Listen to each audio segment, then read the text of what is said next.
Hi again, and welcome to topic 9 of the marketing mix. My name is Bluseke Bluseke, Blue is easier, and I'll be taking you through this topic today. So just to recap again, so we spoke about topic 8, we're looking at the requirements, so outsourcing your requirements. So knowing for a business, whether multinational, global corporate, SME, Tamanga, you reach a certain point in stage where you need to outsource certain marketing requirements in order for you to be successful, in order for you to actually reduce costs in the long run. And probably, if you cannot outsource, look at partnering as well. So partnering in order for you to have that sustainable growth. So what we're looking at today is products per customer, so as PPC.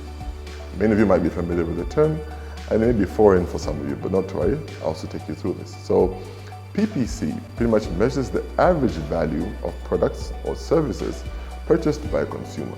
So again, that's the average value of products or services purchased by a consumer. It can also be defined as the total sales of products or services divided by the total number of customers or transactions within a given period. So, for example, so let's say you've got 200 products, for example, but you only have 50 customers in your database.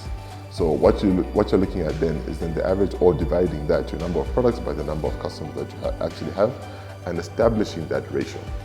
What you'd want as a business is for you to have a higher ratio than a lower ratio. So you need more customers onboarding themselves, or you onboarding them onto certain products, onto certain services.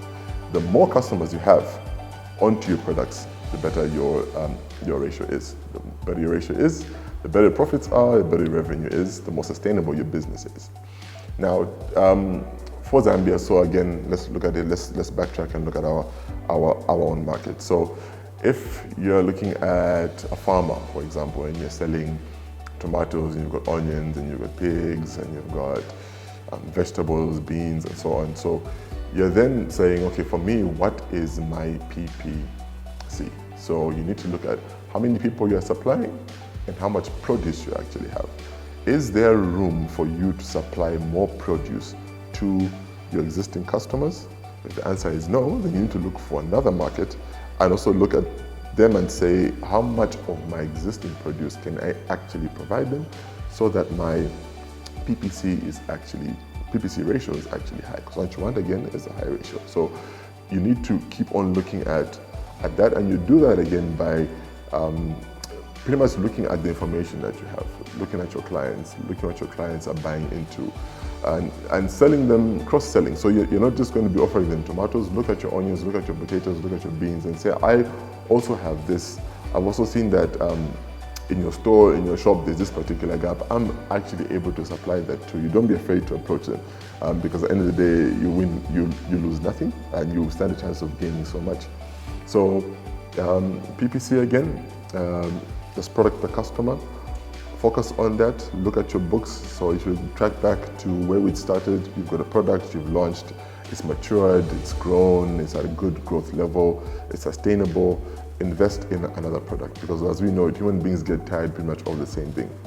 Look at your tech companies as an example, even just car companies. I'll speak of a car company that almost all Zambians are familiar to, and many Africans, is Toyota. Let's look at their product range. So Toyota has got IST, they've got Corolla, they've got Hilux, they've got the Vitz, they've got the product range is vast.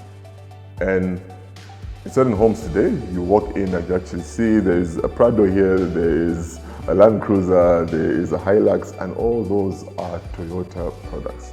So you can imagine what the PPC ratio looks like. It's quite high. So we're saying we want to get you to that. I would like companies, SMEs, especially in Zambia, Tamanga is able to actually reach that particular level. So as you mature one product and you identify the target market for it, your primary market is actually satisfied, move on to the next one, grow your next product, grow your business, because you will not thrive on one product in the same way that it's very hard nowadays to thrive off one income. Look at diversifying your business portfolio as well.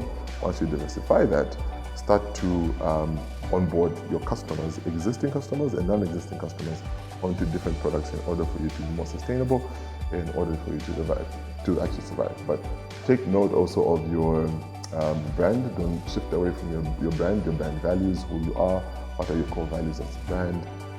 Do the same as you actually start to invest in a new product. And also think around, does this product need to stand separate away from my business? Because you will find that sometimes it may not be always that whatever product that you introduce to the market, it needs to still be part of your business. It could be separate, like how you have BMW and then you've got a good share of ownership in Rolls-Royce, but Rolls-Royce stands on its own, BMW stands on its own, Mini Cooper stands on its own.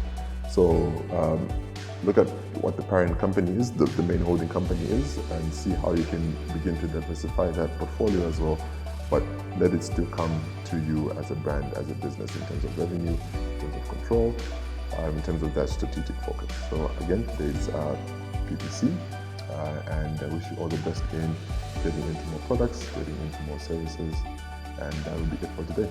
Thank you.